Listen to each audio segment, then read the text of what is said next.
Who's wrong and who's wronger? In this corner, followed by millions, James, the exploding unicorn, Breakwell. And in that corner, ignored by millions, Steve Olivas. I'm not wearing pants! I'm going right out there. Get that in there early this time. I'm sorry. I blacked out for a second. Are we okay? How many sleepless nights did you have after you forgot to say, I'm not wearing pants? I wanted to just clear. I haven't slept at all since because I can't get past the fact that I didn't say it, and I'm sure our listeners have been wringing their hands in angst ever since that moment. It was probably the first good night of sleep they've had, just knowing that for one beautiful day you would cover. Oh, welcome to Wrong and Wronger, the show where me, Dr. Steve Olivas, and him, James Breakwell, the exploding unicorn, a guy who registered his 8th grade graduation party at Bailiwick's Liquor Barn, we are going to argue about topics that mean nothing to nobody, but they definitely do to us. Everything means something to us. We're two very compassionate feeling people, I think. I think that's where we're going with this. Well, all right. I think we would both beg to differ. You don't believe me? Is that doubt in your voice? I'm going to go out on a limb and agree with myself on this one. But we pick topics that usually are submitted to us by you, the listener, through Twitter and Facebook. And today I mentioned Bailiwick's Liquor Barn because that kind of segues into what we're going to debate. What are we doing today, James? We are going to debate beer versus wine. Beer versus wine. And we're two dudes. And so this is a rather unusual argument for two males to have. You can be a male and enjoy wine. And I think maybe you have to be a classier male than we are. But I think we're a little out of our league on this one. I went out to eat the other day at a very fancy restaurant for our 10th anniversary. I'm not going to say the name because they don't pay us. And we looked at the wine list, and there were wines on there. The highest wine was $4,000 a bottle. Good God! But the beer was $6.50. Like, pricey, but still like regular restaurant beer prices. It was incredible. It's like beer doesn't scale up like that. Like maybe somewhere in the world there's a $4,000 bottle of beer, but for the most part, it's that $6 range. It's in an urn buried in a pyramid somewhere, I think.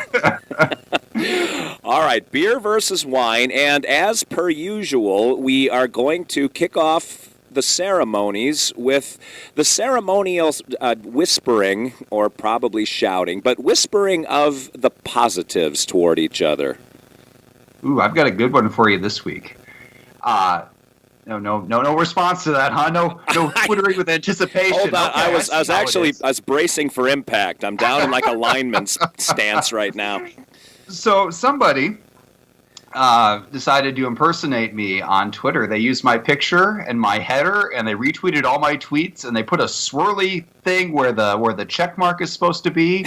I got like 10 messages right away, and then they start following all my followers, and followers were like, "Dude, somebody's pretending to be you." And I got it banned in less than 24 hours. But I just want to say, nice try, Steve. Nice try. I was bored. It was a typical Wednesday afternoon for me. I was waddling around in a bathrobe and slippers and just a big smile. And I thought, what can I do to get under Unicorn's skin? And so I put to the test all of my computer IT knowledge.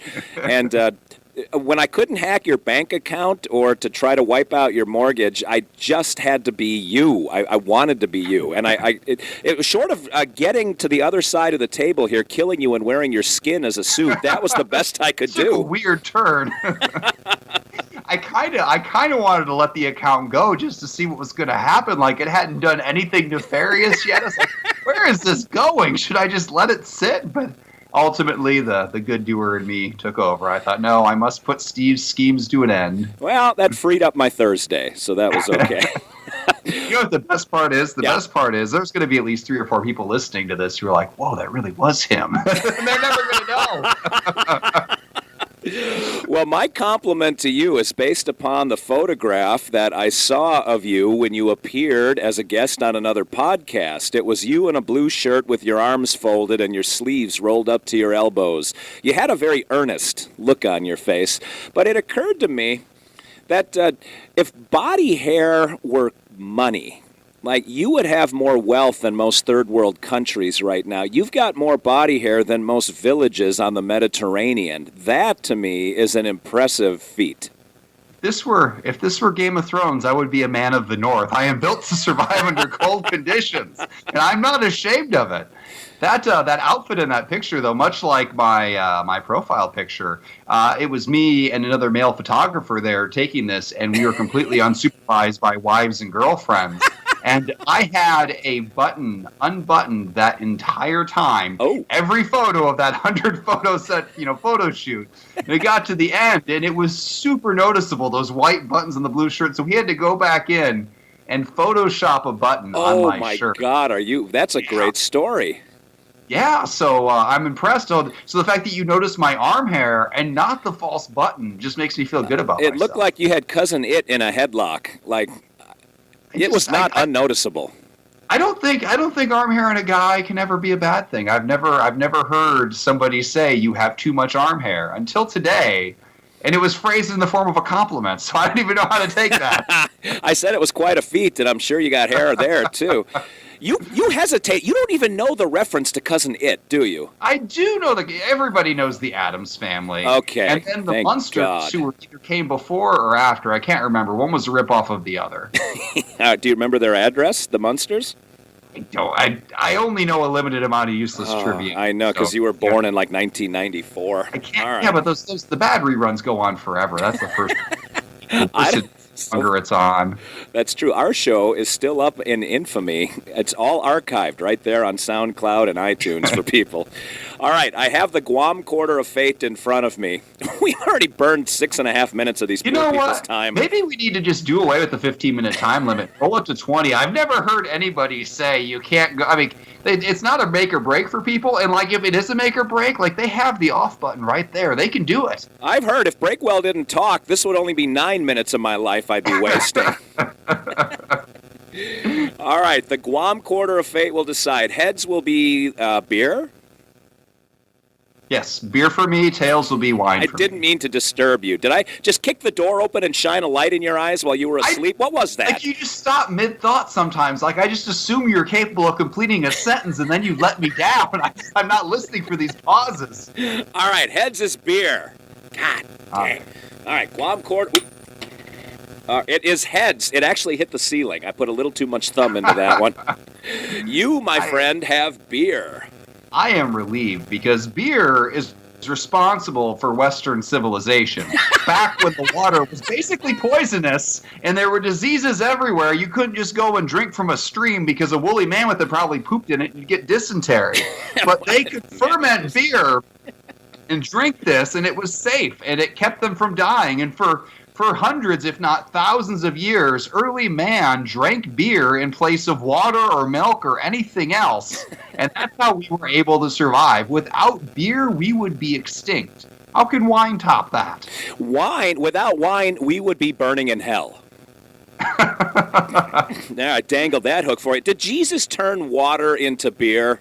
Actually, I'm not sure. I'm not all that familiar with the Bible, but I'm fairly certain that he turned it into wine. And so Jesus, the guy that a lot of people look up to, Jesus says, drink wine. If Jesus were a meme, it would say, drink more wine. Jesus didn't even know of beer. He didn't even stick to his own logic. He turned water into wine, then he turned wine into blood, okay? Are we going to argue we're going to be drinking blood as the top beverage now? I don't think so. All right, now you're digging deep into Deuteronomy. I don't even know where you're headed with this. You're fighting with the Catholic here, man. I have to go listen to this stuff every week for an hour at Mass.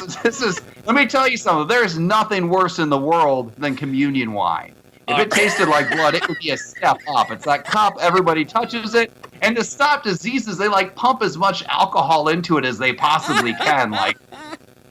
You sneeze here and it would light on fire. You Catholics know how to party, man. That's awesome. Well, we do. We're awesome at partying, but when we party, we don't use that communion wine garbage. We drink beer. We drink large quantities of it. It's pretty much the only perk of being a Catholic. You just drink hard all the time. Do people how ever you deal with all that guilt?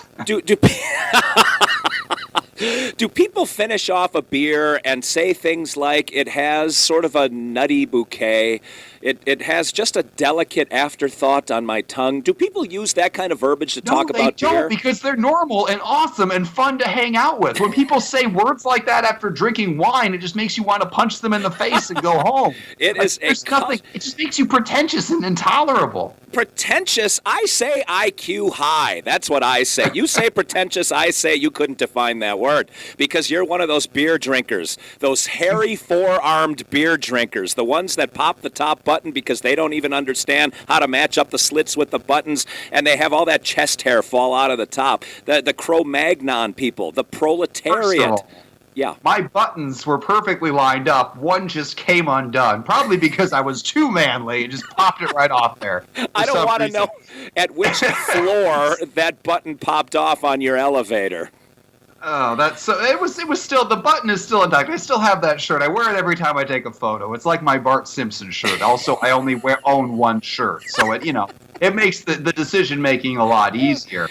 But like wine, okay, it's just a more expensive way to get the same kind of drunk. You can get drunk off a six-pack. First of all, $5 or $6. That is exactly what the animals will say.